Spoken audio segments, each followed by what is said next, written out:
સામીપ્ય મતલબ ભગવાન પાસે રહેવું. સાલોક્યમાં પણ આ એક આગળની કક્ષા છે.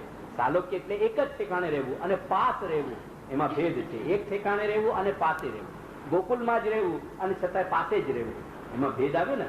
એ ભેદ અહીંયા બતાવે છે કે સાલોક્ય અને સામીપ અને સાયુજ્ય એટલે સ્વરૂપમાં એક થઈ જવું.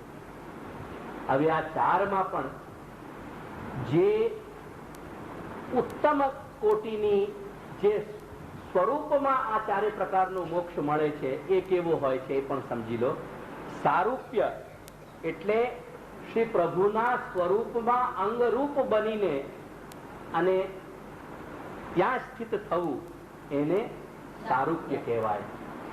એ રીતે જ સારૂપ્ય, સાલોક્ય, સામીપ્યની વ્યવસ્થા અહીંયા બતાવી રહ્યા છે. એટલે સામીપ્ય કે સારૂપ્ય એ પણ સામાન્ય અર્થમાં સામીપ્ય કે સારૂપ્ય નથી, અતિ વિશેષ અર્થમાં સારૂપ્ય એટલે ભગવાનના સ્વરૂપમાં અંગરૂપ બનીને એ સ્થિત થઈ જાય એવો સારૂપ્ય. એટલે સારૂપ્યની પણ પરાકાષ્ઠા, એ સારૂપ્ય રૂપી મોક્ષની પરાકાષ્ઠા પણ શ્રી સ્વામીઓ કહે છે કે અમને આ તમારા ભક્ત બનવા સામે અમને કાંઈ નથી જોઈતું, અમને તો ભક્ત બનાવો. તે વાત બતાવી રહ્યા છે કે યતો મુખારવિંદ દર્શનેન તે કામાહ નિવર્તન્તે ઇતિ ભક્તિ રૂપ મુખારવિંદસ્ય તદ અપેક્ષા ઉત્કૃષ્ટ ધર્મવત્વમ નિરૂપ્યતે. એનું કારણ શું છે કે આ ત્રણેય પ્રકારની ઉત્તમ કામનાઓમાં શ્રી વ્રજ સ્વામિનીઓનું મન નથી. એનું કારણ શું છે તો કે છે કે યતો, કેમ કે મુખારવિંદ દર્શને, ધ્યાન રાખજો, પુષ્ટિનો મતલબ છે મુખારવિંદની આસક્તિ, પુષ્ટિનો મતલબ છે સ્વરૂપાસક્તિ, પુષ્ટિનો મતલબ છે શ્રીઅંગની આસક્તિ. ત્યાં કહે છે કે મુખારવિંદ દર્શનીને તે કામાહ નિવર્તન્તે, આ બધી જ કામનાઓ જે મુખારવિંદના દર્શન માત્રથી નિવૃત્ત થઈ જતી હોય, એનાથી મોટી કામના અમે કઈ વસ્તુની કરશું. એટલે કે છે કે એથી ભક્તિ રૂપ મુખારવિંદ છે. કેમ કે એ મુખારવિંદ કેવો છે? ભક્તિ રૂપ છે. કેમ કે ભક્તિ શું છે? ભક્તિ સ્નેહ છે. અને સ્નેહનો સાકાર સ્વરૂપ એ તમારો, એટલે કે તમે નંદનંદન નો મુખારવિંદ છે. એનાથી વધુ અમને કાંઈ નથી જોઈતું. એટલે બધાની અપેક્ષા જે ઉત્કૃષ્ટ ધર્મ છે એ અતિ ઉત્કૃષ્ટ ધર્મ તમારા આ શ્રી મુખાર ભક્તિ સ્વરૂપ આ મુખારવિંદમાં રહેલું છે, બાકી કોઈ જગ્યાએ નથી. ત્યાં કે છે કે અલકાહ સારૂપ્યમિવ પ્રાપ્તા ભ્રમરાહ, એ ભ્રમરની માફક, જેમ કમલમાં કે સુંદર પુષ્પના આસપાસ આવીને એને ચારે બાજુ એ જેમ ભ્રમર બેસી જાય, એ રીતે આ અલકાવલી જે આપણા શ્રી મુખારવિંદની આજુબાજુ ચોંટી રહી છે એ સારૂપ્યને પામેલી છે. એ અલકાવલીના રૂપમાં ભક્તોએ સારૂપ્ય પામી લીધું છે તમારા. એટલે અતઃ સારૂપ્યમેવ પ્રાપ્તા ભ્રમણા તે બહવા એવ અત્ર આવૃત્ય મુખમ તિષ્ઠંતિ. એટલે આ ઘણા બધા આ ભક્તો અલકાવલી બનીને અહીં મુખારવિંદના આજુબાજુ બિરાજી રહ્યા છે. અતઃ સારૂપ્યમ ગતાનામપી યદિ ભક્તિ શેષત્વમ તદા કિં સારૂપ્યેણ, જે સારૂપ્યને પ્રાપ્ત કરેલા છે તે પણ અહીં કે છે કે ભક્તિ શેષત્વમ, એ પણ ભક્તિના કારણે ત્યાં આવીને ટક્યા છે.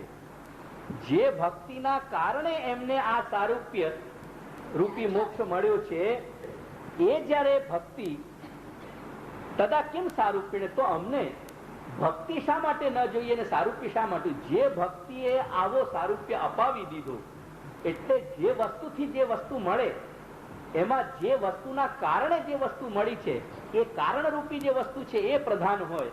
જે મળ્યું છે એ તો ગૌણ થઈ જાય. તો કે છે કે જે ભક્તિના કારણે આવું સિદ્ધ થઈ જાય, એટલે અમને એમાં સારૂપ્યમાં કોઈ પણ રુચિ નથી.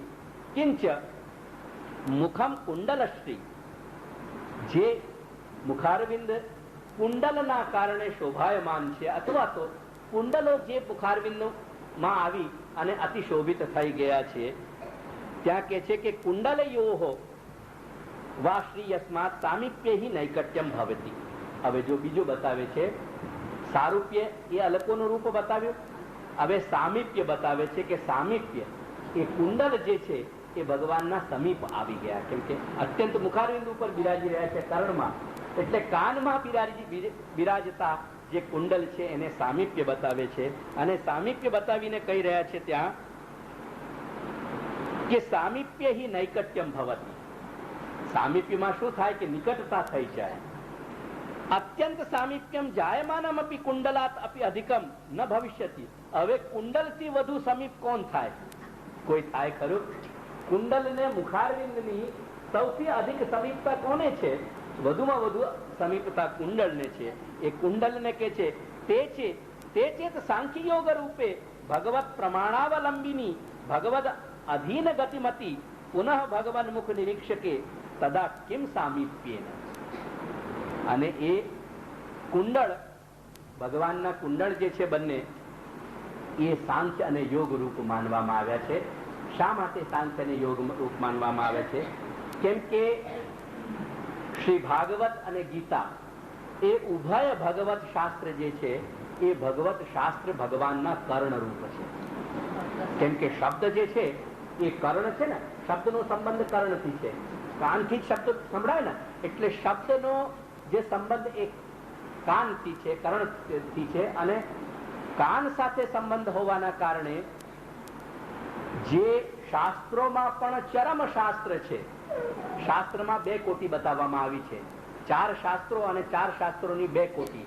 વેદાહ શ્રી કૃષ્ણ વાક્યાની વ્યાસ સૂત્રાણી ચૈવહી સમાધિ ભાષા વ્યાસસ્ય પ્રમાણમ તચ્ચતુષ્ટયમ. એટલે વેદ શ્રી કૃષ્ણના વાક્યો, એટલે ગીતામાં રહેલા શ્રી કૃષ્ણના વાક્યો, અને બ્રહ્મસૂત્ર અને ભાગવત, એટલે આ 4 ગ્રંથોની 2 કોટી છે. અને 2 કોટીમાં 1 કોટીમાં ભાગવત અને 1 કોટીમાં ગીતા. એ રીતે ઉભય કોટીનો જે શબ્દ પ્રમાણ રૂપી ઉભય કોટી છે, અને જે ભક્તિ શાસ્ત્રોમાં સૌથી પ્રધાન છે, ભક્તિના શાસ્ત્રોમાં પણ સૌથી પ્રધાન ગીતા અને ભાગવત. એ ગીતા અને ભાગવત રૂપી 2 જે કર્ણ છે શ્રી પ્રભુના, એ કર્ણનો આધાર લઈને કુંડળ ટકી રહ્યા છે. તેથી યોગ અને સાંખ્ય જે શાસ્ત્રો છે તે ભાગવત અને ગીતાનો આધાર લઈને જ ટકી રહ્યા છે. કેમ કે યોગનું અને સાંખ્યનું જે નિરૂપણ છે, સાંખ્યનું નિરૂપણ શ્રી કપિલદેવ ભગવાને શ્રી દેવહૂતિને સંભળાવ્યું 3 સ્કંદમાં. એ સાંખ્ય વગેરે જે શાસ્ત્રો છે, સાંખ્ય અને યોગ, અને 11 સ્કંદમાં શ્રી ભગવાને આ બધા સ્વરૂપો યોગ અને સાંખ્યનું વર્ણન કરેલું છે. તેથી યોગ અને સાંખ્ય જે મનુષ્યો માટે ઉત્તમ માર્ગનો અનુકરણ કરવાના 2 ડિસિપ્લિન છે, એવું પણ તમે સમજી શકો સામાન્ય અર્થમાં. એટલે 2 માર્ગો કે જેનાથી વ્યક્તિ ઉત્તમ ગતિ પામી શકે. ભક્તિ તો અતિ ઉત્તમ છે, એનાથી ઉત્તમ તો કઈ છે જ નહીં, પણ આ બંને ઉત્તમ ગતિ ને અપાવનાર જે માર્ગો છે એ યોગ અને સાંખ્ય. એ યોગ અને સાંખ્યને કુંડલ રૂપો બતાવ્યા. જે અવલંબન એટલે આધાર, કોનો આધાર લીધું? કર્ણનું. જે કર્ણ કાન કે જે ભગવાનના કાન ભક્તિ રૂપ એટલે શબ્દ રૂપ છે, અને એ શબ્દ પણ ભગવત શાસ્ત્ર રૂપ એટલે કે ભાગવત અને ગીતા, એ બંનેનો આધાર લઈને જે ટકી રહ્યા છે એ કુંડલ રૂપ છે. એ કુંડલ રૂપ શાસ્ત્રનું કહી રહ્યા છે કે તે ચેત સાંખ્ય યોગ રૂપે ભગવત પ્રમાણ અવલંબિની, ભગવાનના પ્રમાણ રૂપ જે કર્ણ છે એનો આધાર લઈને જે ટકી રહ્યા છે. ભગવદ અધીન ગતિમતી, અને કેમ કે ભગવાનના શબ્દોથી એનો નિયમન થાય છે એટલે ભગવાનને અધીન છે. ઇતિ પુનઃ ભગવાન મુખ નિરીક્ષકે તદા કિમ સામીપ્યેન. એ પણ પોતે જ્યારે ભગવાનનું મુખ નિરીક્ષણ કરે છે ત્યાં કુંડલ રૂપ થઈને, તો કે છે કે તદા કિમ સામીપ્યેન. તો ભક્તિમાં તો આ બધું જ ઉપલબ્ધ થઈ રહ્યું છે, તેથી અમે સારૂપ્ય પણ લઈને શું કરશું અને સામીપ્ય પણ લઈને શું કરશું, એ બંને વાતની સ્પષ્ટતા કરે છે. આજે અહીંયા રાખીએ, આગળનું વિવેચન નહીં તો પછી બધા કંટાળશે. વીક્ષાલકા વ્રતમુખમ તવ કુંડલ શ્રી ગંડસ્થલાધર સુદમ હસિતાવલોકમ દત્તા ભયંચ ભુજદંડ યુગમ વિલોક્ય વક્ષશ્રિયૈક રમણમ ભવામ દાસ્યઃ.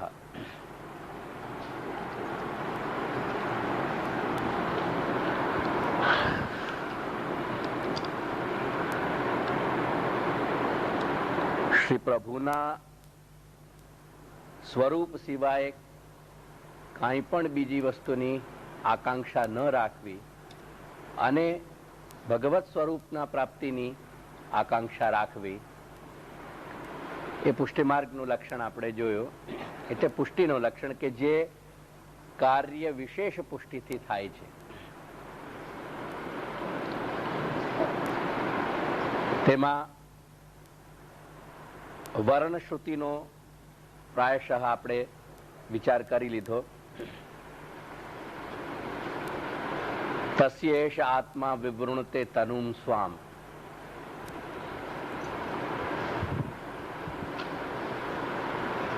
શ્રી મહાપ્રભુના નિબંધના વચનનો પણ આપણે વિચાર કર્યો.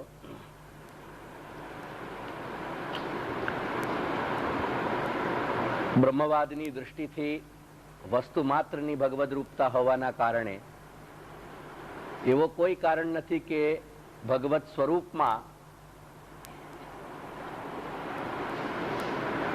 ભગવતપણું આપણે ન સ્વીકારી શકીએ.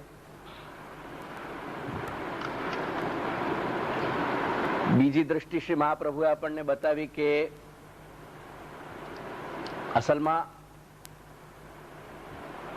ભક્તના હૃદયમાં જે બીજ ભાવ છે એ બીજ ભાવ વર્ણના કારણે છે.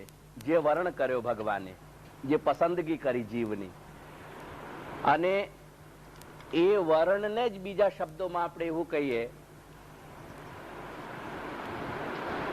કે જે પોતાનો આનંદ અંશ છે એ આનંદ અંશ જીવમાં સ્થાપ્યો. એટલે જે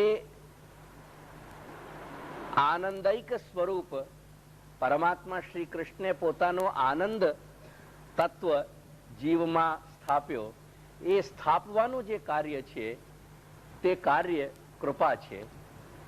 અને એ કૃપાનો જે બીજ ભાવ છે એ જ ભક્તિના રૂપમાં પ્રસ્ફુટિત થાય છે. તેથી ભક્ત જે કંઈ પણ કરતો હોય છે મન, વાણી અને દેહથી, એ ભક્ત્યાત્મક જે કાર્ય છે ભક્તિરૂપ, એ ભક્તિરૂપ કાર્ય વસ્તુતઃ એ આનંદનો જ બીજો પાસો છે. કેમ કે ફરી એક બીજી દ્રષ્ટિથી વિચારો, ભક્તિનો મતલબ છે સ્નેહ. ભક્તિ શબ્દનો જો અર્થ વિચારીએ તો સ્નેહ આવે છે. એમાં દાદાજીએ બહુ સુંદર આજ્ઞા કરીને બતાવી છે આપણને.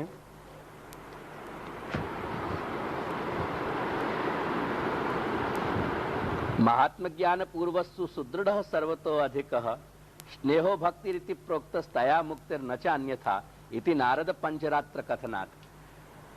શ્રી નારદજીનો જે વૈષ્ણવ ઉપદેશ છે, એટલે કે વિષ્ણુ સંબંધી, ભગવાન કૃષ્ણ સંબંધી જે ઉપદેશ છે, એ 5 રાત્રિમાં એમને ઉપદેશ આપ્યો. તેથી એ સંહિતાઓનું નામ, ઘણી સંહિતાઓ છે એમાં, તે સંહિતાઓનું નામ પંચરાત્ર પડ્યો. એટલે નારદ પંચરાત્રમાં આ લક્ષણ છે. અને નારદ પંચરાત્રમાં જે લક્ષણ કહેલો છે ભક્તિનો, તે લક્ષણ શ્રી મહાપ્રભુએ આપણને બતાવ્યો. કેમ કે એ વૈષ્ણવ તંત્રનો છે અને એ લક્ષણમાં શુદ્ધ પુષ્ટિ ભક્તિનું જે લક્ષણ છે, એટલે શુદ્ધ પુષ્ટિ ભક્તિનું જે નિરૂપણ છે, એ શુદ્ધ પુષ્ટિ ભક્તિનું નિરૂપણ શ્રી મહાપ્રભુ આપણને બતાવે છે કે યદ્યપિ સ્નેહો ભક્તિ. હવે દાદાજી એનો પરિષ્કાર કરીને આપણને બતાવે છે, એને સમજાવી રહ્યા છે આપણને કે યદ્યપિ સ્નેહો ભક્તિ ઇતિ એતાવદ એવ મુખ્યમ ભક્તિ લક્ષણમ. તેથી મુખ્ય ભક્તિનો જે મુખ્ય કે પ્રધાન લક્ષણ જે કહેવાય, એ ભક્તિનો સંકેત કે એનું સ્વરૂપ શું છે તો કે છે સ્નેહો ભક્તિ. સ્નેહ બરાબર ભક્તિ, ભક્તિ બરાબર સ્નેહ. સ્નેહ કહો કે ભક્તિ કહો, એક જ વાત છે. તો કે આજ્ઞા કરે છે કે યદ્યપિ સ્નેહો ભક્તિ, જો કે સ્નેહ ભક્તિ, સ્નેહ જ ભક્તિ છે, ઇતિ એતાવદેવ, આટલો જ ભક્તિનો મુખ્ય લક્ષણ કહેવાય. છતાંય તથાપિ મહાત્મ જ્ઞાન પૂર્વસ્તુ ઇતિ વિશેષણ કથનસ્ય અયમ અભિપ્રાય. શા માટે પછી મહાત્મ જ્ઞાન પૂર્વ સુદૃઢ સર્વતો અધિક? 3 વાત સમજાવી. મહાત્મ જ્ઞાન સહિત, સુદૃઢ અને સર્વથી અધિક. મહાત્મ જ્ઞાન હોવું જોઈએ, સુદૃઢ થવું જોઈએ એ સ્નેહ, અને સર્વથી અધિક સ્નેહ થવો જોઈએ. તેથી સ્નેહ જે છે એ વિશેષ્ય છે, અને મહાત્મ જ્ઞાન સહિત, સુદૃઢ અને સર્વથી અધિક, આ 3 એને વિશેષણ આપ્યા. આ ત્રણ વિશેષણનું કારણ સમજાવે છે શ્રી દાદાજી આપણને કે વિશેષણ કથનસ્ય અયમ અભિપ્રાય. આ વિશેષણ કહેવાનો અભિપ્રાય શું છે એ આ રીતે છે કે પ્રથમતઃ એવ આચાર્ય પ્રકટિત ભક્તિ માર્ગે પ્રવૃત્તસ્ય યાવત સુદૃઢ સર્વતો અધિક સ્નેહો ભવતિ તાવત સેવાધિકરણે અપરાધા ભાવાર્થમ મહાત્મ્ય જ્ઞાનસ્ય ઉપયોગ. સમજાવે છે આપણને કે જ્યાં સુધી જ્યારે જીવ પ્રવેશ કરે, મનુષ્ય પ્રવેશ કરે શ્રી મહાપ્રભુએ બતાવેલા આ પુષ્ટિ ભક્તિ માર્ગમાં, ત્યાં આચાર્ય ચરણે પ્રગટ કરેલા આ ભક્તિ માર્ગમાં જે વ્યક્તિ પ્રવૃત્ત થઈ છે, એટલે જે વ્યક્તિ પ્રવેશ કરી રહી છે, તેને જ્યાં સુધી યાવત, યાવત શબ્દ છે ને અવધિવાચી છે, એટલે જે આપણે સીમા કહીએ છીએ ને કે ત્યાં સુધી, એટલે યાવત એટલે કે જ્યાં સુધી સુદૃઢ સર્વત અધિક સ્નેહો ભવતી, જ્યાં સુધી એ જીવનો જે વર્ણરૂપ બીજ ભાવ એના જીવાત્માના સાથે જોડાયેલો છે, એ જીવાત્માના સાથે જોડાયેલો વર્ણરૂપ જે બીજ ભાવ એ જ્યાં સુધી સુદૃઢ સર્વથી અધિક સ્નેહના રૂપમાં અંકુરિત થઈને અને એ વૃક્ષનો રૂપ ગ્રહણ કરે, એ સુદૃઢ થાય વૃક્ષની રીતે અને ફલિત થાય, ત્યાં સુધી તાવત સેવાદી કરણે, ત્યાં સુધી સેવા કરવામાં જે આચાર સંહિતાની જરૂરિયાત છે એ ત્યાં સુધી છે. સ્નેહ સિદ્ધ થયા પછી કોઈ જાતની આચાર સંહિતાની આવશ્યકતા નથી રહેતી. પરંતુ જ્યાં સુધી સ્નેહ સિદ્ધ ન થાય, સ્નેહ સુદૃઢ થવા ન લાગે, ત્યાં સુધી એ આચાર સંહિતાની જરૂરી છે. અને એ આચાર સંહિતાની જરૂરિયાત આપણને કેવી રીતે લાગે કે જ્યાં સુધી મહાત્મ જ્ઞાન જો આપણને ન હોય ત્યાં સુધી એ આપણને આચાર સંહિતાના સ્વીકારનો કે એને જીવનમાં ઉતારવાનો કે પાલન કરવાનું એનું એ સહજ જે વિચારમાં ફોર્સ આવવું જોઈએ, જે પ્રબળતા આવવી જોઈએ, એ પ્રબળતા ન આવે. માણસ ક્યારે કાર્ય કરે, ક્યાંક તો એને અત્યંત ઉત્કૃષ્ટ કોટીની લાગણી હોય. હવે એ લાગણી દરેકને તો મળે નહીં. તેથી જ્યાં સુધી કંઈક અંશમાં મહાત્મ જ્ઞાનથી, એટલે મહાત્મ્ય એટલે શું કે જ્યારે કોઈ પણ વસ્તુનો આપણે સામર્થ્ય જાણીએ, અને જ્યારે સામર્થ્ય જાણીએ તો જ આપણા હૃદયમાં એ વસ્તુ કે પદાર્થ કે વ્યક્તિ માટે ઉચ્ચ કોટીનો આદર કે પૂજ્ય ભાવ જાગૃત થાય. અને જ્યારે પૂજ્ય ભાવ જાગૃત થાય ત્યારે જ આપણા મનમાં એ પણ વિચાર આવે, જો સદવૃત્તિ હોય તો, કે જો આવું નહીં કરીએ તો આ આપણા માટે સારું ન કહેવાય અને એના પરિણામ સારા નહીં આવે આપણા માટે. એટલે પરિણામ સારા ન આવે એવો કંઈક અંશમાં ભય પણ હોય. અને આવું આપણા કરવા, આ રીતે આપણે વર્તીએ, એક વૈષ્ણવ કે ભક્ત થઈને આવું વર્તન આપણે કરીએ, એ આપણા માટે યોગ્ય નથી. એ વિવેક કહેવાય. અને તેથી શ્રી ગુસાઈજીએ પોતાના ગ્રંથનું નામ આપ્યો ભક્તિ હંસ. ભક્તિ હંસ શા માટે નામ આપ્યો? કેમ કે હંસને નિરક્ષીર વિવેક હોય છે. હંસ જે આપણા ત્યાં પુરાણોમાં અને આપણા ગ્રંથોમાં જે વર્ણિત જે પક્ષી છે, એ પક્ષીને એક સ્વાભાવિક, એને ખુદ અંદર જ એક ખૂબી મળેલી છે, અને એ ખૂબી છે કે નિરક્ષીર વિવેક. એને દૂધ અને પાણી મેળવીને આપણે મૂકી દઈએ તો એમાંથી દૂધનો અંશ એ ગ્રહણ કરી લેશે અને પાણીનો અંશ છોડી દેશે. એટલે એ સદસદ ગ્રહણ કરવાનું જે સામર્થ્ય છે, એ જે રીતે હંસ શબ્દથી આપણને ત્યાં જણાય છે, એવી જ રીતે વૈષ્ણવ જેને વર્ણ પ્રાપ્ત થયો છે, એ જીવના હૃદયમાં એવા વિચાર આવે કે મારા માટે આવું કરવું તે યોગ્ય નથી. એ યોગ્ય અને અયોગ્યનો વિચાર થવો એ વિવેક છે. અને હું આ ન કરું તો આ ન કરવાથી મારો અહિત થશે, એવો વિચાર એ ભયનો અંશ છે. તેથી કંઈક અંશમાં એ ભયનો અંશ, ભીતિ પણ જોઈએ, જેને શ્રી તુલસીદાસજીએ બહુ સામાન્ય શબ્દોમાં કહ્યો છે કે ભય બિન પ્રીત ન હોત ગુસાઈ. ભય બિન પ્રીત ન હોત ગુસાઈ. બહુ સીધી સીધી વાત સમજાવી રહ્યા છે. કેમ કે એમનો ઉદ્દેશ્ય રામચરિત્ર માનસ પ્રગટ કરવામાં એમનો ઉદ્દેશ્ય શું હતો? એમનો ઉદ્દેશ હતો કે જનસાધારણમાં જે ભારતીય ધર્મના મૂળ છે એ મૂળ ટકી રહે. અને ખરેખર સાચા અર્થમાં જો આપણે વિચાર કરીએ તો ભારત વર્ષમાં અતિ વ્યાપક સ્તરે જે જનમાનસમાં, જન સમૂહમાં ધર્મને જો ટકાવી રાખ્યું હોય તો આ બે ગ્રંથોએ જ ટકાવી રાખ્યું છે. એક ગીતા અને એક રામચરિત માનસ. યદ્યપि પ્રમાણરૂપ વાલ્મીકી રામાયણ છે અને શ્રી વાલ્મીકીએ જે રામાયણ પ્રગટ કરેલી છે એનો જ સાર અને એના આધારે જ રામચરિતમાનસ પણ પ્રગટ કરેલો છે એમને, છતાંય યદ્યપि એમના એક ભક્તપણાની અભિવ્યક્તિ છે, એવું નથી કે એમને બધું કેવલ ત્યાંનું ખાલી સારાંશ ઉતારી દીધું છે, પણ એ સારાંશ જે કંઈક પણ એમને લીધું છે પોતાના ભક્તપણાના સામર્થ્યથી, જે એમની શ્રી રામચંદ્રજીમાં ભક્તિ હતી એના સામર્થ્યથી એમને ત્યાં બધું મૂક્યું છે. પણ ભારત વર્ષમાં જો જનમાનસમાં ધર્મના અંશ અને ભારતીયતાની આપણી સંસ્કૃતિને જો ટકાવી રાખી હોય તો આ બે ગ્રંથોનું શ્રીમદ ભગવદ્ ગીતા અને રામચરિતમાનસનો ઘણો મોટો ફાળો છે. આજે જે કંઈક પણ આપણા ઘરોમાં બની રહ્યું છે ને જે સંસ્કારો લોપ થઈ રહ્યા છે એનું કારણ છે કે હવે ઘરોમાંથી ભગવદ્ ગીતાનું સ્થાન જતું રહ્યું અને ઘરોમાંથી રામચરિતમાનસ એટલે કે જે ભારતીય સંસ્કૃતિને શિક્ષણ આપતા હતા એ મૂળ ગ્રંથોનું જ આજે અભાવ થઈ ગયો. તો ત્યાં કહે છે કે ભય ભિન પ્રીત ન હોત ગુસાઈ, એટલે કાંઈક અંશમાં ભય પણ આવશ્યક છે. જ્યારે સાધન કક્ષા હોય ત્યારે એક વખત પરિપાક આવી જાય, પરિપાક આવ્યા પછી કોઈ પણ જાતની ચિંતા નથી રહેતી. તેથી દાદાજી અહીંયા સમજાવી રહ્યા છે આપણને કે ત્યાં સુધી અપરાધા ભાવાર્થમ, અપરાધ શું છે જો વિચાર કરો. અપરાધ આપણે જ્યારે હીન ગ્રંથિથી બાંધી લઈએ છીએ ત્યારે આપણે મનુષ્યનો જે બહુ સ્વસ્થ મનોભાવ છે એને સમજવામાં કંઈક ભૂલ કરી રહ્યા છીએ. ત્યાં જ્યારે મનુષ્ય અપરાધ ભાવને હીન ગ્રંથિ સાથે બાંધી લે છે, મારી વાત ઉપર તમે બે ચાર લોકો પણ ધ્યાન આપશો તો મને આનંદ આવશે, કદાચ બધાને સમજાય કે ના સમજાય. મનુષ્ય જ્યારે અપરાધ ભાવ જે છે એને જ્યારે હીન ગ્રંથિ સાથે જોડી લે છે ત્યારે એ પોતાના સાથે કંઈક એક જાતનો અન્યાય કરી બેસે છે. અપરાધ ભાવ સાથે મતલબ શું કહેવા માંગુ છું હું કે મનુષ્યમાં જે સદસદ વૃત્તિ છે અને સદસદ વૃત્તિથી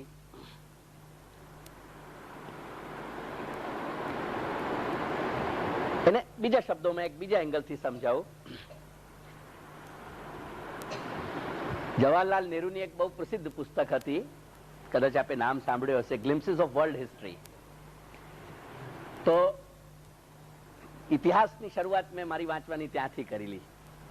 એમાં એ પત્રાત્મક ઢંગથી એમને લખેલી છે, એટલે એ જેલમાં હતા અને ત્યાંથી એ એમની દીકરીને કાગળ લખતા અને એ કાગળોથી એમને એને ઇતિહાસ બધું ભણાવી દીધું ઇન્દિરાને.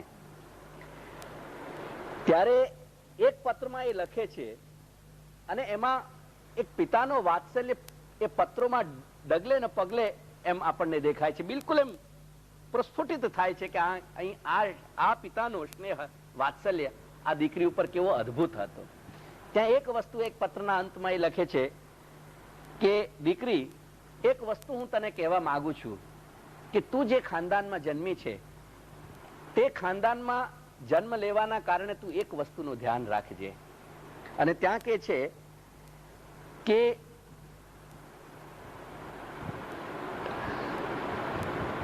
privacy is a human being's birthright, but secrecy is unworthy of you. બે વસ્તુ એટલું સુંદર એક સેન્ટેન્સમાં એમને નિરૂપણ કર્યું છે કે પ્રાઇવેસી એટલે જે એકાકીપણાનું કે એકાંતનો જે એક મનુષ્યના માટે જે એની જરૂરિયાત છે એ એકાકીપણું કે એકાંત હોવું મનુષ્ય માટે ખૂબ જ જરૂરી છે અને દરેક મનુષ્યને એનો અધિકાર છે. અને એકાંત મનુષ્ય પોતે એકાંતમાં રહેવું જોઈએ. જે વ્યક્તિ પોતે આખા જીવનમાં 10-20 મિનિટ નો પણ એકાંત નથી સેવતા એ વ્યક્તિ પોતાનો સાચો વિકાસ નથી કરી શકતા. કેમ કે પોતાનું વિશ્લેષણ અને જે કંઈ પણ જીવનની એમની દિનચર્યાની સદસદ ગતિ છે એ સદસદ ગતિથી એ પરિચિત જ નથી થઈ શકતા. તેથી એકાકીપણું કે એકાંતપણું એ જીવનમાં એક અદ્ભુત રસાયણ રૂપ છે. પણ એ કહે છે કે સિક્રેસી ઇઝ અનવર્ધી ઓફ યુ. પણ કાંઈક વસ્તુને છુપી રાખવી કે છુપાવવું સિક્રેટ જેને કહીએ સિક્રેસી, એવું છુપાવવાનું જે ભાવ છે એ હંમેશા તારા માટે એ યોગ્ય નથી. શા માટે યોગ્ય નથી? કે છુપાવવાનો જે ભાવ છે હૃદયમાં એ હંમેશા મનુષ્ય જ્યારે કંઈક અસદ વાત કાર્ય કરતો હોય છે, એ અસદ વિચારતો હોય છે, અસદ જ્યારે એની કૃતિ થતી હોય છે અને જ્યારે અસદ એ ભાષણ કરતો હોય છે, એટલે મન, વાણી અને વર્તન એ ત્રણેયમાં જ્યારે અસદપણાનું અંશ આવે, એ અસદપણાના માટે એ સિક્રેસી કહે છે કે ત્યારે આપણને છુપાવવાની ઈચ્છા થાય કે જે બહાર પ્રગટ ન થઈ જાય. એટલે અસદ વૃત્તિ જે છે એ અસદ વૃત્તિને જ્યારે આપણે હીન ગ્રંથિ સાથે આપણી જોડી દઈએ છીએ, જો સદ અસદ મનુષ્યથી બંને બનતું હોય છે. એક વાત ધ્યાનમાં લેજો, અસદ બની જવું કઈ એ ખોટું નથી, પણ જે અસદ જાણે અજાણે બની ગયું છે એને છુપાવી લેવું એ ખરેખર એ અપરાધ છે, એ ત્યાં અપરાધ છે. એટલે જે કંઈક પણ અસદ બન્યું છે એને જ્યારે આપણે છુપાવવા માંગીએ છીએ અને આપણી જાતને આપણે એવી રીતે બતાવવા માંગીએ છીએ કે જાણે આપણે કંઈ ખોટું નથી કર્યું, એ અપરાધ છે. અને એનો જ નામ પાપ છે. પાપ પણ એ જ છે કે કોઈ પણ જે દુષ્કૃત એટલે કોઈ કાર્ય આપણે કર્યો, એ કાર્ય કદાચ અસદ હોય અને આપણને એનો બોધ ના હોય, કદાચ એ ઘટના ઘટિત થઈ ગઈ હોય, એ કઈ ખોટું નથી. પણ કેમ કે જ્યારે પણ એના ઉપર એ રીતે દૃષ્ટિ જશે કે આ એક અસદ કાર્ય બન્યું છે, એ બીજા ક્ષણથી સુધરવા લાગશે. તેથી ધ્યાન આપો, ગીતામાં ભગવાન આ વાતને બહુ સૂક્ષ્મતાથી બતાવે છે કે અપિચેદ સુદુરાચારો ભજતે મામ અનન્ય ભાગ સાધુરેવ સ મંતવ્ય સમ્યક વ્યવસિતો હિ સહ. અપિચેત સુદુરાચારો, દુરાચાર નથી કહેતા, સુદુરાચાર. દુરાચારીમાં પણ ભયંકર કોટીનો દુરાચાર. અપિચેત સુદુરાચાર ભજતે મામ અનન્ય ભાગ. પણ કોઈક પોઈન્ટે કોઈક બિંદુ એવો આવ્યો કે જે બિંદુથી એને પોતાનું અસતપણું સમજાયું અને એ અસતમાંથી સદમાં પરિવર્તિત થઈ ગયો. તે ક્ષણ પછી ભગવાન કહે છે કે સાધુરેવ સમંતવ્ય, એને સાધુ જ ગણવો જોઈએ. શા માટે? એનો હેતુ આપે છે ભગવાન કે સમ્યક વ્યવસિતો હિ સ. કેમ કે હવે એનો જે વ્યવસાય છે, વ્યવસાય એટલે માત્ર કૃતિનું નામ વ્યવસાય નથી, પણ સંકલ્પ સહિત જે કૃતિ છે એનું નામ વ્યવસાય છે. એ વ્યવસાય શબ્દનો અર્થ આપણે ઘણો ખોટું કરીએ છીએ અત્યારે. સંકલ્પ સહિત જે કૃતિ છે એ કૃતિને વ્યવસાય કહેવાય. અને ભગવાન કહે છે કે સમ્યક વ્યવસિતો હિ સ. અત્યારની ક્ષણે, આજથી આ ક્ષણ પહેલાની ક્ષણ સુધી જે કંઈ ઘટિત થતું હતું એને ભૂલી જાઓ. જો આ ક્ષણથી એ સદમાં પ્રવૃત્ત થયો છે તો એ સતના કારણે એના અંદર સમ્યક વ્યવસાય આવી ગયો.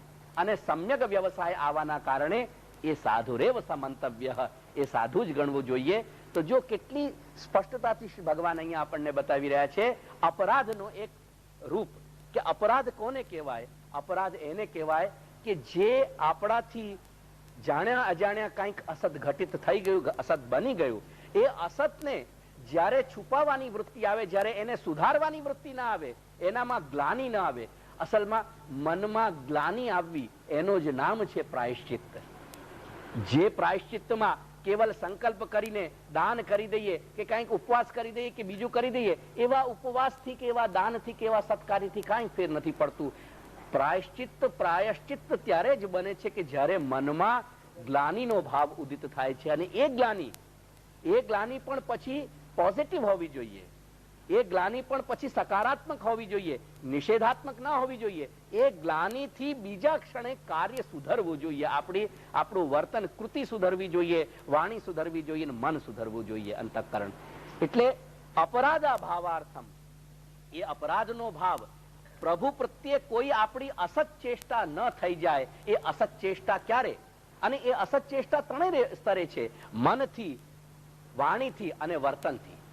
આ જેટલો કંઈક પણ આચાર વિચારની જે કંઈક તમારી આચાર વ્યવસ્થા છે, જે કંઈક તમે જેને અપરસ કહો છો, એ આખું અપરસનું જે સ્ટ્રક્ચર છે, જે અપરસનો જે આખી ચોખટ છે, એ અપરસની આખી વાત અતિ સ્થૂલ લેવલની છે. એ નીચા ખૂબ ઊંડાણના સ્તરની વાત નથી. અપરસ ક્યારે આવશ્યક છે? સાધન અવસ્થામાં એ અપરસ અપેક્ષિત છે. કેમ કે કોઈ પણ જાતનું અસમ્યકપણું, સમ્યક વ્યવસાય થવું જોઈએ. એ સમ્યક વ્યવસાય આપણો મનમાં અંતઃકરણના સ્તરે આવવું જોઈએ, એ સમ્યક વ્યવસાય આપણો વાણીના સ્તરે આવવું જોઈએ, અને એ સમ્યક વ્યવસાય આપણો દેહના સ્તરે આવવું જોઈએ. અને દેહનો સમ્યક વ્યવસાય શું છે?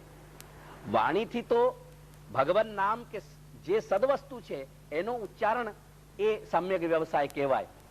મનથી જે સત્સંકલ્પ છે તે એને સમ્યક વ્યવસાય કહેવાય. પણ દેહનો જે સમ્યક વ્યવસાય છે એ શું છે? દેહનો સમ્યક વ્યવસાય એ શુદ્ધિ છે. દેહની શુદ્ધિ એ જ સમ્યક વ્યવસાય, અને એ દેહની શુદ્ધિનો જ બીજું નામ છે અપરસ. આ સ્પર્શ એવી વસ્તુઓથી સ્પર્શ કે જે સ્પર્શ વસ્તુઓ આપણને મલિન કરે છે. કદાચ જે દેહથી દેખીતી રીતે જો મલિન ન પણ કરતી હોય, છતાંય જેનો સંસ્કાર મન ઉપર મલિન આવતો હોય તો પણ એ અપરસની સીમા રેખામાં આવી ગયો. જેનો દૃષ્ટાંત શ્રી દાદાજીના પ્રસંગમાં આવે છે કે દાદાજીનો ચરણારવિંદ ત્યાં સ્પર્શ થયો, અને એ શું વસ્તુ છે એ જયારે જોવામાં આવી તો એ ઉર્દુ ભાષામાં, એટલે કે જેને મ્લેચ્છ ભાષાની લિપિ કહીએ, એ મ્લેચ્છ લિપિમાં લખેલું હતું. એટલે મ્લેચ્છ લિપિથી પેલો મ્લેચ્છ સંસ્કૃતિ, અને અસલમાં એને સંસ્કૃતિ કહેવાય જ નહીં. શા માટે ન સંસ્કૃતિ કહેવાય? કેમ કે એનો સંસ્કાર જ નથી થયેલો. એટલે જે કાંઈ પણ મ્લેચ્છ પદ્ધતિ છે એનો સ્પર્શ પણ થવો આપણા એક જે સનાતન કે ભારતીય સંસ્કાર છે એમાં એક જાતની ગ્લાનિ ઉત્પન્ન કરે. છતાંય દાદાજીએ કહ્યું કે આમાં શું લખ્યું છે જુઓ. તો વાંચનારે વાંચીને કહ્યું કે આમાં લેલા મજનુની પ્રેમ કથાનો કંઈક અંશ આમાં છે. અને એક વસ્તુનો 3 વખત એ ઉચ્ચાર કરાવડાવ્યો કે આમાં શું છે જુઓ, ફરી જુઓ. અને ફરી એને કહ્યું કે આમાં પ્રેમ કથાનો કંઈક અંશ છે. ફરી પૂછ્યું કે શું છે? કે આમાં પ્રેમ કથાનો કંઈક અંશ છે. તો એની સાથે પ્રેમ જોડાયેલો હતો ને, ભલે લૌકિક વિષય હતો પણ લૌકિકનો પણ ઉચ્ચતમ કક્ષાનો એ પ્રેમ હતો. એ પ્રેમનો વિષય એમાં લખાયેલો હતો, અને એ મ્લેચ્છ લિપિ હતી. એ મ્લેચ્છ લિપિ હોવા છતાં પણ દાદાજી આજ્ઞા કરે છે કે એનાથી આપણે નથી છોવાઈ જતા, કેમ કે એમાં પ્રેમનો નિરૂપણ છે. અને પ્રેમ ગમે તે મનુષ્ય માત્રમાં ગમે ત્યાં હોય, એ પછી સંસ્કાર વાળી વ્યક્તિ હોય કે અસંસ્કાર વાળી વ્યક્તિ હોય, પણ જ્યાં પ્રેમનો અંશ છે એ પ્રેમનો અંશ કદીએ અસ્પૃશ્ય નથી થતું. એટલે એનાથી અભળાઈ ન જવાય, એનાથી છુવાઈ ન જવાય. એ વાતની ઉચ્ચતા આપણને ત્યાં બતાવી રહ્યા છે. એટલે અપરસનો જે કંઈક પણ સંબંધ છે એ સમ્યક વ્યવસાયથી છે. તેથી અપરાધ એ દેહની શુદ્ધિ અશુદ્ધિનો અપરાધ ન થવો જોઈએ, વાણીની શુદ્ધિ અશુદ્ધિનો અપરાધ ન થવું જોઈએ, મનની શુદ્ધિ અશુદ્ધિનો અપરાધ ન બનવું જોઈએ. તેથી આ અપરાધ ન બને આપણને, એના કારણે દાદાજી આપણને અહીંયા બતાવી રહ્યા છે કે એનો ઉપયોગ ક્યાં સુધી છે? એનો ઉપયોગ કેવલ અપરાધનો અભાવ જ્યાં સાધન કક્ષા છે ત્યાં સુધી. અને તે બતાવતા કે છે કે અતએવ પૂર્ણ મહાત્મ જ્ઞાનવતામ, પછી આજ્ઞા કરે છે કે સુદૃઢ સ્નેહોત્પત્તિ અનંતરમ તસ્ય સ્વતઃ એવ નિવૃત્તિ. મહાત્મ જ્ઞાનનો ઉપયોગ ત્યાં સુધી છે કે જ્યાં સુધી પ્રગાઢ કોટીનો સ્નેહ ઉત્પન્ન ન થાય. એક વખતે પ્રગાઢ કોટીનો સ્નેહ ઉત્પન્ન થયો નહીં કે એ મહાત્મ જ્ઞાન સ્વતઃ વિસ્મૃત થઈ જાય છે. એ કેવી રીતે સ્વતઃ વિસ્મૃત થાય છે, જેનો ઉદાહરણ હું લોકોને આપતો હોઉં છું કે આ જે અવકાશયાન જાય છે ને, એ અવકાશયાન ને મૂળ જે યાનનો હિસ્સો છે એ મૂળ ભાગને એની કક્ષામાં, એટલે કે ઓર્બિટમાં, એ જે પ્લાનેટ છે એટલે કે જે ગ્રહ છે એ ગ્રહોની કક્ષામાં નાખવા માટે એક બીજો એના મશીનનો ભાગ એની સાથે જોડાયેલો હોય છે. અને એ મશીનનો ભાગ, કેમ કે ગુરુત્વાકર્ષણની તકલીફ હોય છે ને, એટલે ગુરુત્વાકર્ષણ જે વચ્ચે જે સ્પેસમાં નથી, એ અવકાશમાંથી એની કક્ષામાં મૂકવા માટે એ મશીનનો ભાગ છે ને એને એકદમ મોટો ધક્કો આપે છે. અને એક જાત તમારી ભાષામાં સમજાવી રહ્યો છું. અને એ ધક્કાના કારણે એ ભાગ આખું એની કક્ષામાં જતું રહે છે. અને તે કક્ષામાં મૂક્યા પછીનો પાછળનો જે ભાગ છે એ ધક્કો આપીને નીકળી જાય છે ત્યાંથી, અને એ પાર્ટનો પછી કોઈ ઉપયોગ નથી થતો, એ બેકાર થઈ જાય છે. એટલે મૂળ યાનને પોતાની કક્ષામાં મૂકી દઈને અને પાછળનો જે ભાગ જે એને ધક્કો આપે છે એ બેકાર થઈને જુદો થઈ જાય છે. એટલે જે મહાત્મ્ય જ્ઞાન છે એ મહાત્મ્ય જ્ઞાન પણ જીવને સુદૃઢ અને સર્વતો અધિક સ્નેહ ઉત્પન્ન કરીને પોતે છૂટી જાય છે, પોતે જુદો થઈ જાય છે. એ જાતની એક વ્યવસ્થા એને આપણે ધ્યાનમાં લઈ શકીએ છીએ. તે વસ્તુ બતાવી રહ્યા છે કે કેવી રીતે બને છે. તો કે છે કે શ્રી દેવકી માતૃચરણાનામ અપી શુદ્ધ પુષ્ટિ માર્ગ સ્નેહોત્પત્તિ અનંતરમ મહાત્મ જ્ઞાન તિરોભાવાત. જ્યારે શ્રી પ્રભુ એમને દર્શન આપ્યા કારાગારમાં અને તે વખતે એમને સ્તુતિ કરી છે બંને, વસુદેવ અને શ્રી દેવકીએ. શ્રી વસુદેવ અને દેવકીએ જ્યારે સ્તુતિ કરી છે, સ્તુતિમાં સંપૂર્ણ મહાત્માનું વર્ણન ત્યાં કરેલો છે. અને તે પછી જ્યારે એ પરમકોટી જે શ્રી પ્રભુનો પરમાત્માપણાનું નિરૂપણ કર્યા પછી અને પરમકાષ્ઠાપન્નપણાનું નિરૂપણ કર્યા પછી એક પોઈન્ટ એવું આવે છે કે જ્યાં પોતે કહે છે કે સમુદ્વિજે ભવદ હેતો કંસાદ અહમ અધીરધી. કંસાદ હેતો, કંસના કારણે, હું કંસના કારણે, કંસાદ ભવદ હેતો તમારા કારણે, તમને લઈને, અને કંસના સંદર્ભમાં હું બહુ ભયભીત થઈ ગઈ છું, કેમ કે એ તમને કંઈક કોઈક હાનિ ના પહોંચાડે. હવે જે માતૃચરણ પરમાત્માપણાનો બોધ જેમને હતો એક થોડા ક્ષણો પહેલા, એ જ માતા કહી રહી છે કે હું બહુ ભયભીત છું, કેમ કે તમને કઈ તકલીફ ના થાય. હવે જે અનંત કોટી બ્રહ્માંડનો સ્વામી છે એને કોણ તકલીફ પહોંચાડનારી છે? પણ પેલો મહાત્મ જ્ઞાન આવ્યો, પણ મહાત્મ જ્ઞાન એમના સ્વભાવમાં નહોતું. આપણને શું થાય છે કે જે વસ્તુ આપણા સ્વભાવમાં ન હોય ને, કદાચ કોઈના કહેવાથી આપણે શીખીએ કે શીખવાનો યત્ન કરીએ, આપણા સ્વભાવમાં એનો આરોપણ કરીએ જબરજસ્તી, એ વસ્તુ આપણામાં 2-5-10 મિનિટ પ્રગટ થાય પણ પછી ભૂલાઈ જવાય છે. અંતે આપણે એને આપણા અંદર કેળવી ના શકીએ. શા માટે? કેમ કે એ આરોપિત છે, આપણે એનું જબરજસ્તી આરોપણ કર્યું છે. જે મૂળ આપણું સ્વભાવ પડી ગયું છે એ કંઈક જુદો જ હોય છે. એટલે શ્રી દેવકીનો સ્વભાવ જે હતો એ પુષ્ટિનો હતો. એટલે મહાત્મ જ્ઞાન જયારે પ્રગટ થયા ત્યારે બે ઘડી મહાત્મ જ્ઞાન એમને પરમાત્માપણું જણાયું હૃદયમાં, એ જ્ઞાનનો પ્રકાશ થયો. પણ એ જ્ઞાનનો પ્રકાશ એ બે ઘડી રહીને ફરી તિરોહિત થઈ ગયો અને મૂળ જે વાત્સલ્ય હતો, એ વાત્સલ્ય જે સ્નેહ હતો એ પ્રગટ થઈ ગયો. અને ત્યાં કહે છે કે હું તમારા કારણે બહુ ભયભીત થઈ ગઈ છું કે કંસથી કાંઈક તકલીફ ના થઈ જાય. એ વસ્તુ કહીને કહે છે કે બીજો ઉદાહરણ આપે છે શ્રી દેવકી ના જે વ્રજવાસીઓનો, કે તત્રૈવ વ્રજવાસી નામ, એ બધા વ્રજવાસીઓ જે તે વખતે જયારે ઇન્દ્રનો કોપ થયો ત્યારે સુદૃઢ સ્નેહવતામ, કે જે લોકો જેઓનો સુદૃઢ સ્નેહ હતો ભગવાન કૃષ્ણમાં, એ કે છે કે તામ અવસ્થા સાધન વિરુદ્ધ સર્વાશક્ય શ્રી ગોવર્ધનોદ્ધરણમ તેન ક્ષુત પિપાસાદિ અસહ્ય શારીર ધર્મ નિવૃત્તિ પૂર્વકમ સપરિકર સર્વ વ્રજ રક્ષાકરણમ આત્મયોગાનુભાવેન શ્રી ગોવર્ધનો પરિસ્થિતિ પક્ષી પશુ આદિ રક્ષાકરણમ અતિ અદ્ભુત અનિર્વચનીય મહાત્મ્યમ દૃષ્ટવા.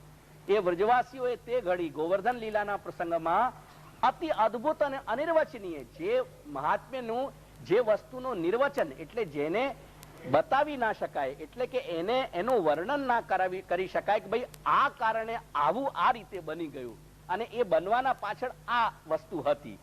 એટલે કોઈ વસ્તુનો જ્યારે મૂળ આપણે ન કહી શકીએ, એનો મતલબ છે કે અનિર્વચનીય, જેને આપણે ન કહી શકીએ, એને વચનમાં ન લાવી શકીએ, એવો કંઈક અદ્ભુત મહાત્મ્ય એ વખતે પ્રકટ થયો. કેવી રીતે પ્રકટ થયો?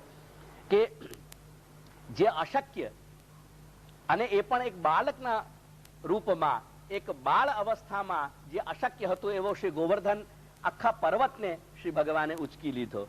અને એટલું જ નહીં, પરંતુ તે પછી જે કંઈ પણ જીવ માત્ર, પ્રાણી માત્ર જે શ્રી ગોવર્ધન પર્વતના નીચે છત્ર છાયામાં આવે, એ છાયામાં આવ્યા એમના અંદર, એમને મનુષ્યોને, પશુઓને, કોઈને પણ કોઈ જાતના દેહ ધર્મ બાધક બન્યા નહીં. એટલે ભૂખે ના લાગીએ, તરસે ના લાગીએ, બીજા પણ દેહના જે વિસર્જનાત્મક જે ધર્મ છે એ કોઈ પણ એમને બાધક ન બન્યા. તેથી દેહ ધર્મ કોઈ પણ રીતે બાધક ન બન્યો. અને એટલું જ નહીં, પરંતુ તે સિવાય જેઓ પક્ષી અને જે પશુ પક્ષીઓ ઉપર રહી ગયેલા શ્રી ગોવર્ધનના, શ્રી ગિરિરાજજીના ઉપર, જેઓ ઉપર ઇન્દ્રના પ્રકોપનો સીધો માર પડી રહ્યો હતો, એ પશુ પક્ષીઓનો પણ એ ઇન્દ્ર એવી પ્રચંડ પ્રલયંકારી જે વર્ષા હતી એ વર્ષામાં એમનું કાંઈ ન બગાડી શક્યું અને એ પશુ પક્ષીઓનું પણ રક્ષણ થયું. એટલે આવા ત્રણે પાસાથી જયારે વિચારીએ તો અતિ અદ્ભુત કાર્ય થયું અને વિશુદ્ધ મહાત્મ્યનું હતું, જેને જોઈને ખરેખર હૃદયમાં અતિ સામર્થ્યના માટે અત્યંત અહોભાવ હૃદયમાં ઉત્પન્ન આવે. એવી સ્થિતિ હોવા છતાં પણ જયારે વૃષ્ટિ નિવૃત્તિ અનંતરમ, જયારે વરસાદ રોકાઈ ગયો ત્યારે શ્રી ગોવર્ધન છાયાતઃ સર્વાન બહી આનીએ, ગોવર્ધનના નીચેથી બધાને, શ્રી ગિરિરાજજીના નીચેથી બધાને બહાર જવાનો આદેશ આપ્યો કે તમે બધા બહાર નીકળો, અને એમને બહાર લાવીને શ્રી ગોવર્ધનમ યથાસ્થાનમ સમ્યક સ્થાપયિત્વા, અને શ્રી ગોવર્ધનને જે સ્થાન જ્યાંથી આપણે પોતે ઉઠાવ્યા હતા ત્યાં પધરાવી દીધા, અને ત્યાં પધરાવીને પછી બહિ આગમનાનંતરમ, જે રીતે બસ એ પધરાવીને જ્યારે જેમ બહાર પધાર્યા પોતે, ત્યારે દૃષ્ટ મહાત્મ્ય, જે આખું એક ક્ષણ પહેલા જે 7 દિવસ સુધી બરાબર જે મહાત્મ્ય એમને જે દર્શન કર્યો, એ બધું જ મહાત્મ્ય જે હતું એ સ્મરણ સંભાવના રહિત, એનું સ્મરણ પણ ના થયું, આખું ભૂલી ગયા, એક ક્ષણમાં બધું વિસ્મૃત કરી ગયા. અને તે પછી વ્રજવાસી ભી વ્રજ સીમંતિની ભીશ્ચ, વ્રજવાસી જે વૃદ્ધ હતા તે, અને શ્રી વ્રજની નારીઓ ત્યાં હતી, જે સ્વામિનીઓ હતા, એ સ્વામિનીઓએ ભગવતી દધના તિલકમ વિધાય. આપણા પાસે તો બજારમાંથી કંકુમ લઈ આવીએ, પણ જે ગોપ ગ્વાલ હોય, જેમ તમારા ગુજરાતમાં શું ભરવાડ કે છે કે શું કે છે, એટલે અહીરો પાસે દૂધની વસ્તુ સિવાય કઈ હોય જ નહીં, એટલે એમની પાસે તો દહીં હતું, એટલે દહીંથી તિલક કર્યું. તેથી આજે પણ જન્માષ્ટમીના અને નંદોત્સવ વગેરેના ક્રમમાં કુમકુમનો તિલક પ્રશસ્ત નથી, પરંતુ દધીથી તિલક થાય છે. એટલે આજ્ઞા કરે છે શ્રી દાદાજી કે દધના તિલકમ વિધાય, દહીંથી તિલક કરી, તદુપરી અક્ષતાન સ્થાપયિત્વા, અને પછી અક્ષત લગાડી. અક્ષત કેમ કે જે રીતે એ ચોખાનો દાણો જે અક્ષત તૂટેલો ન હોય, એવી રીતે જેને આપણે અક્ષત જેના મસ્તકે મૂકીએ, એના માટે એવી કામના કરીએ કે તારું પણ જે કંઈક પણ વ્યક્તિત્વ, તારું જે કંઈક સંપૂર્ણ વ્યક્તિત્વ છે, એ તું મન, વાણી અને દેહ વગેરેથી તું અક્ષત રહેજે, તારું પણ આટલું એ તારું કઈ અહિત ન થાય, એવી કામનાથી આપણે અક્ષત માથે મૂકીએ છીએ. કેમ કે અક્ષત છે, ક્ષત એટલે તૂટેલો, અને અક્ષત એટલે સંપૂર્ણ, એટલે સંપૂર્ણપણાની કામનાથી એ અક્ષત લગાડી, અને તે પછી જલમ ભગવદ ઉપરી, એમ પોતાનો આંચલ એમ કરી અને ઉપરથી ભગવાનના શ્રી મસ્તક ઉપર પાણીની લોટી જેમ જલ વારીએ છીએ ને, એ જલ એમને વાર્યો. હવે આ બધા કાર્યો કેવલ વાત્સલ્યના છે. આપણો બાળક હોય, એને કોઈ પણ જાતની કોઈ બીજી કોઈ બહારની ઉપરની અસર ના થઈ ગઈ હોય, કે કોઈની દૃષ્ટિ ના લાગી હોય, એટલા માટે આપણે આ બધું કાર્ય કરતા હોઈએ છીએ. તો કે છે કે જલમ શ્રી ભગવદ ઉપરી ભ્રામયત્વા, અને તજ જલ પાણીને એ જલ પછી પોતે પી લેવું પડે, કે તારા ઉપર જે કાંઈક પણ આદિ વ્યાધિઓ હોય એ બધી મારામાં આવી જાય, તારા ઉપરથી હટી જાય. એ તજ જલ પાને, એ જલપાન કરીને તદનંતરમ આશીર્યોજન, અને તે પછી આશીર્વાદ આપ્યા. જે આશીર્વાદનું ઉચ્ચારણ આપણને મહાનુભાવ ભક્તો બતાવે છે કે સુનરી યશોદા યા ઢોટાકો નહાત ન જીન બાર ખસો, હે યશોદા, તારા પુત્રનો સુતનો સ્નાન કરવામાં એક વાળ, એક રોમ પણ નહીં ખરવો જોઈએ. એવી કામનાઓ શ્રી વ્રજ સ્વામીની આશીર્વાદમાં આપી રહ્યા છે કે સુનરી યશોદા યા ઢોટાકો નહાત હું ન જીન બાર ખસો. ત્યાં આશીર્વચન આપીને સુદૃઢ સ્નેહવત્વાત સ્નેહ કાર્યમ એવ વ્રજવાસી ભી કૃતમ. દાદાજી એને દ્રઢ કરીને બતાવે છે. કેમ કે એ વ્રજવાસીઓ મહાત્મ્ય જોયું ખરું, પણ મહાત્મ્ય તો એમના ઉપર આરોપિત હતું.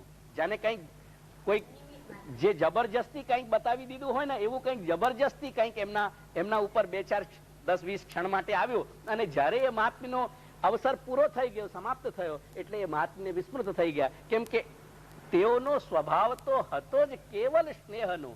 શા માટે સ્નેહનો હતો? કેમ કે તેઓમાં તો શ્રી પ્રભુએ પોતાના વર્ણનો જે બીજ મૂકેલો, એ વર્ણનો બીજ પ્રારંભથી જ એટલો પ્રબળ હતો કે એ પ્રબળતાના કારણે એમને સ્વાભાવિક સ્નેહ સિદ્ધ હતો ભગવાનમાં. તે સ્વાભાવિક સ્નેહ સિદ્ધ હોવાના કારણે કે છે કે સ્નેહ કાર્યમ એવ સર્વૈ વ્રજવાસી ભી કૃતમ. તે વખતના સર્વે વ્રજવાસીઓએ કેવલ જે કંઈક પણ એ કર્યું ગોવર્ધન લીલાના પછી, એ બધી જ ચેષ્ટાઓ એમની કેવલ સ્નેહ પ્રધાન ચેષ્ટાઓ હતી. એ ચેષ્ટાઓમાંથી એક અણુમાંથી સ્નેહ ટપકતો હતો. બીજી કોઈ પણ દર્શન જનિત ગૌરવેણ નમન. મહાત્મ્ય જયારે સામર્થ્ય કોઈકનું આટલું અકલ્પનીય, જેની કલ્પના પણ ન થાય, જેનું સ્વપ્નમાં પણ જેનો વિચાર ન કરી શકીએ, એવો સામર્થ્ય જો જોયો હોય તો આપણે સીધા એના પગમાં જ પડી જઈએ, બીજું કઈ ના થાય. કેમ કે આટલા મોટા સામર્થ્ય સામે અમારું કઈ નથી ગજ્યું, એટલે અમે તો તારા ચરણા. એમનાથી નમન કે વિજ્ઞપ્તિ કે સ્તુતિ કે સ્તોત્ર એવું કાંઈ ના થયું, પણ સીધું સીધું એમને આશીર્વાદાત્મક વચન કર્યા કે આ બાળક હંમેશા એનો કાંઈક પણ બાલ વાંકું પણ ન થાય, અને દહીંથી તિલકો કર્યા અને જળ ઉપરથી ઉસાર્યો અને બધા જ આ કાર્યોમાં પડ્યા. એ બધું સ્નેહનો કાર્ય હતો. તેથી કે છે અતો યાવત સુદૃઢ સ્નેહો ભવતી તાવદેવ મહાત્મ્યો ઉપયોગ. ત્યાં સુધી જ મહાત્મ્યનો ઉપયોગ છે, તે પછી મહાત્મ્યનો ઉપયોગ નથી. અને ત્યાં